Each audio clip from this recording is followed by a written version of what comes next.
정부의 2단계 상향도 거부하더니 4단계 용도 변경. 백현동엔 무슨 일이 있었냐? 이런 건데요. 저 부분 제가 잠시 설명을 드리겠습니다. 지금 이제 이 백현동 이른바 옹벽 아파트 여기서 최대의 문제가 되는 것은 자연 녹지였다가 갑자기 이게 준주거지로 점프를 해가지고 대지의 용도가 변경되는 것이지요. 보통 다른 곳에 있는 대지 같으면은 뭐 수십 년은 걸려야 될 사안이 그냥 두 달 만인가에 3달 만에 점프를 해가지고, 그래서 그 땅으로부터 얻을 수 있는 수익이 천문학적으로 늘어나 버리는 겁니다. 근데 알고 봤더니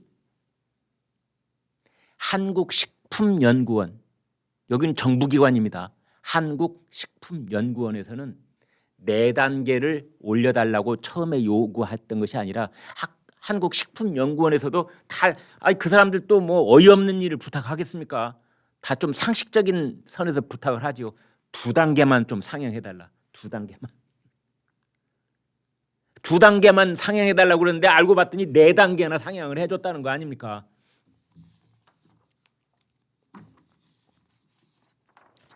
이거 잠깐 보여주십시오. 네. 저게 이제 옛날 한국식품연구원이고요. 잘 안 보이실지 모르겠습니다. 이 보면은요, 제가 그냥 만들어 프린트해서 가지고 왔는데요. 이게 뭐냐면 땅에는요 28가지 종류가 있습니다, 여러분. 28가지. 제가 그냥 읽어봐 드릴게요. 첫 번째는 전, 밭이라는 거죠.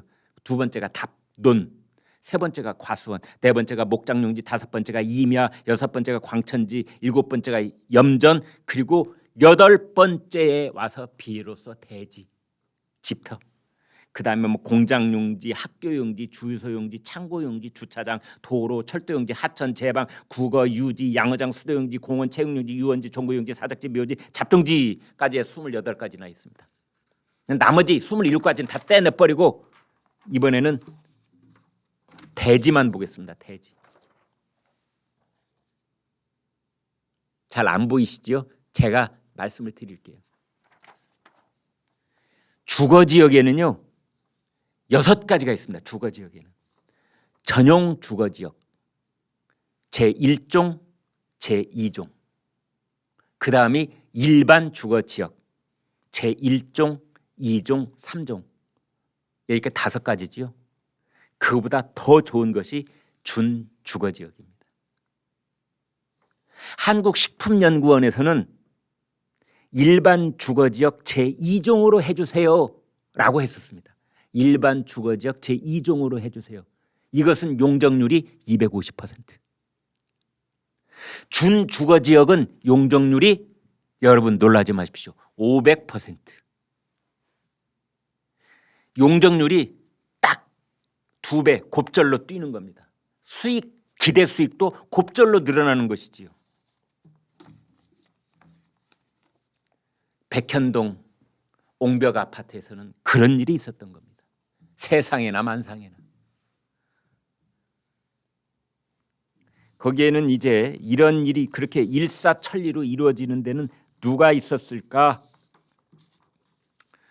김인섭이라는 사람이 등장을 하는데요. 올해 68살, 이재명 성남시장 선대본부장 했던 사람. 이 사람이 시행사에 영입이 돼가지고 시행사에 합류하는 2015년 1월부터 갑자기 이 주거지, 준주거지를 향한 4단계 점프가 2달 만에 탁 성사가 되는 겁니다. 다른 곳에서 하려면 수십 년 걸려도 안 됐던 일이 정말 이 뭡니까? 도깨비 방망이 같죠, 여러분? 그런 일이 실제로 백현동에서 벌어진 겁니다. 또 하나,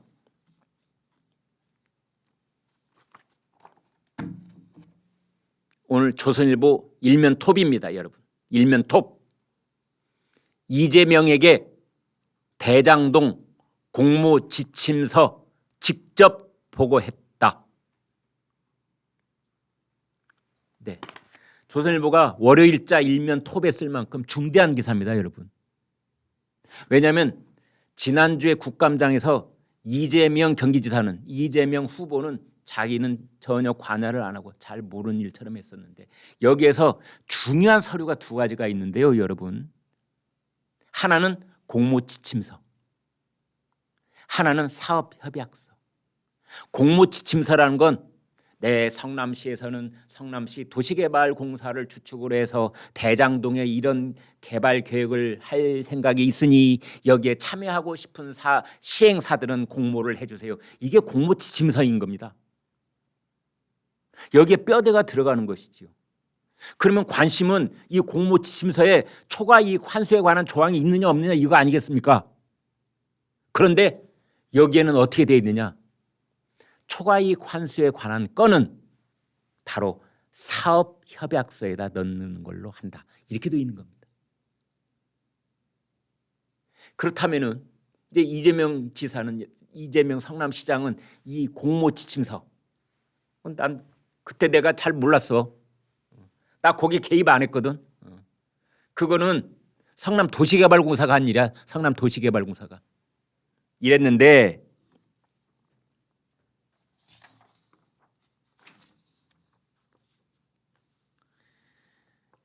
남욱 변호사, 천화동인 4호 실소유주, 그 사람이 서강대 법대 나왔다고 말씀드린 적 있죠. 그 사람의 1년 후배 정민용, 서강대 법대.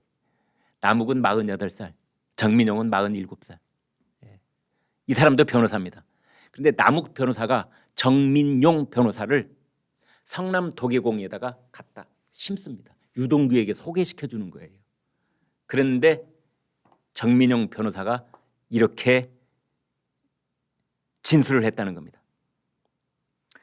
공사 이익을 확정한 내용의 공모지침서를 작성해 이재명 당시 성남시장에 직접 보고하러 갔다.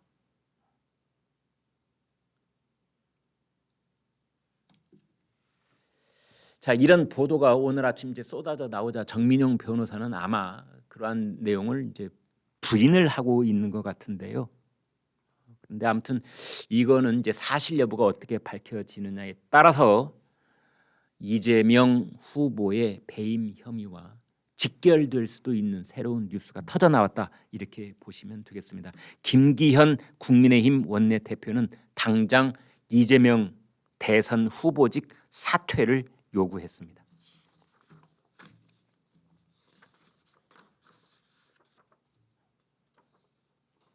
오늘 조선일보에 아주 핵심적인 뉴스가 하나 실렸습니다. 여기 잠깐 보여주십시오.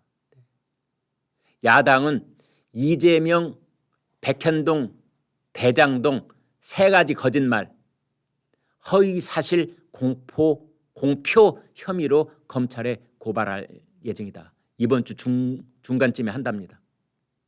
세 가지 핵심이 뭐냐? 초과이익 환수에 관한 것 첫 번째 나와 있죠. 첫 번째는 저거군요. 백현동 국토부가 용도 변경 안 해주면 죽인다고 그래서 직무유기 이렇게 협박이라는 말을 썼습니다. 협박. 이재명 지사가 본인 입으로 그랬습니다. 국토부가 협박을 했다. 그런데 알고 보니 국토부도 뭐 어이없고 황당하다 그런 반응을 보였을 뿐만 아니라 그 이후에도 성남시가 한국식품연구원에 보낸 공문이 나왔는데 그 공문에 보면은 성남시 도시개발과 맞지 않아서 그렇게 해줄 수 없다, 뭐 이런 게 이미 가 있다는 거 아닙니까? 그렇다면 저것은 국감장에서 이재명 후보가 명명백백하게 허위 사실을 공표한 것이다 라고 지금 야당은 보고 있는 겁니다. 다음 두 번째, 초과이익 환수 조항. 이것은 워낙 이재명 지사가 여러 번 말을 바꿨기 때문에 그것은 허위사실 공표라고 야당은 보고 있는 거고 저도 더 이상 설명은 안 하겠습니다. 그 다음 세 번째, 그 밑에 보면은 2015년은 미분양이 폭증할 때다. 이재명 지사는 그렇게 얘기를 했습니다. 아니, 아파트를 지어놓으면 팔리지를 않아. 그래서 초과이익 환수를 한다는 건 말도 안 됐던 시절이야 라고 특감장에서 이 얘기를 했는데 알고 보니 2015년부터는 미분양 물량이 꾸준히 감소를 하고 있던 때다. 이렇게 사실이 확인이 된 겁니다. 그렇다면은 이재명 후보는 국감장에서 허위 사실을 공표한 것이 된다. 이렇게 되어 있는데요, 여러분. 그런데 여기서 중요한 것이 있습니다. 국감장에서 거짓말을 했을 경우에 고발할 수 있는 사람은 그렇습니다. 그 국감장을 진행한 국회 상임위원회 위원장이 할 수 있습니다. 고발을 할까요 말까요? 그 상임위원회 국회의원들한테 의견을 물어서 의결 과정을 거치도록 되어 있습니다. 그런데 지금 잘 아시는 것처럼 모든 국회 상임위는 민주당이 다수입니다. 따라서 이 고발건이 의결될 리도 없거니와 상임위원장인 민주당 의원이 고발에 앞장설 리도 없다. 그래서 국회 증언 및 감정에 관한 법률에 따라서 1년 이상 징역, 10년 이하 징역에 처할 수 있는 그 고발을 하기는 힘드는 거 아니냐, 이렇게 보는 건데요. 참 이 절대 다수당을 가지고 있는 당의 그 힘이 그런 겁니다. 야당이 100석 남짓 가지고 있기 때문에 할 수 있는 일에 한계가 있습니다. 그러면 딱 절벽에 막혀버리느냐? 그건 아닙니다. 공직선거법 위반 혐의를 걸 수가 있습니다. 공직선거법 위반, 여러분 잘 아시는 것처럼 이재명 경기지사 이재명 후보는 지난 대통령 선거 때 TV 토론에서 친형님의 정신병원 입원과 관련해서 허위 사실을 말했다는 그 혐의 하나 때문에 2심에서 300만 원 벌금을 받았고 대법원까지 간 다음에 전원 합의체에서 다시 무죄 취지로 파기환송을 당했습니다. 그래서 정치적으로 가까스로 부활을 했던 거지요. 당시 이 공직선거법 위반으로 이재명 후보는 지옥을 맛봤던 사람입니다. 따라서 이번에 야당이 이제 이 공직선거법 위반 허위 공표 혐의로 고발을 하게 되면 결코 쉽지 않은 산이 기다리고 있다, 이렇게 볼 수 있습니다.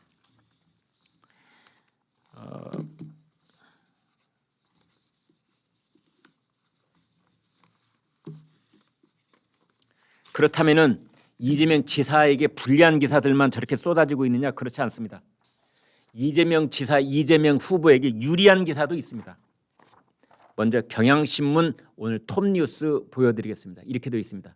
성남시 대장동 업자와 부제소 특약을 체결했다. 저도 이번 톱뉴스 보고 이런 용어 처음 알았습니다. 제소를 하지 않겠다. 부제소, 아니부자 써서. 아니부자인가요? 한자는 확인 못 해봤습니다. 아무튼 제소를 하지 않겠다는 특약을 체결했다는 겁니다. 나중에 확인서까지. 왜냐하면 기부 체납을 공원을 만들어주고 터널을 뚫고 하는 것을 민간업자들이 약속을 했는데 그것을 성남시가 더 요구를 할까 봐 어쩌고 저쩌고 그런 내용입니다. 그래서 성남시하고 이 민간업자 사이에 제소를 하지 않겠다라는 협약, 특약을 맺었다. 이런 단독 기사입니다. 이것은 이재명 지사가 지금까지 주장해 온 당시로서는 성남시가 확정된 액수를 보장받는 게 중요했다는 그 주장을 뒷받침하는 기사입니다. 그다음 하나 더 보여드리겠습니다. 이건 역시 한겨레 신문 일면 톱입니다. 이것도 이재명 지사에게 유리하고 윤석열 전 검찰총장에게는 불리한 기사입니다. 대검 중수부가 부산저축은행 수사를 초기 대장동 대출을 조사하고도 그냥 덮었다라는 것이 한겨레 신문 일면 톱입니다. 저 때는 2011년 대검 중수부의 당시 주임 검사는 윤석열, 그다음에 저축은행의 변호사는 박영수 특검. 그 당시 부산저축은행으로부터 대장동을 개발하려고 했던 사람들이 1,100억인가요? 그렇죠? 이걸 대출을 받았는데 그걸 수사를 하지 않았다. 따라서 윤석열 당시 주임검사가 왜 수사를 하지 않았느냐에 대한 수사를 다시 해야 된다. 박범계 법무부 장관 그 부분 들여다보고 있다. 이렇게 이미 답변을 했지요. 그겁니다.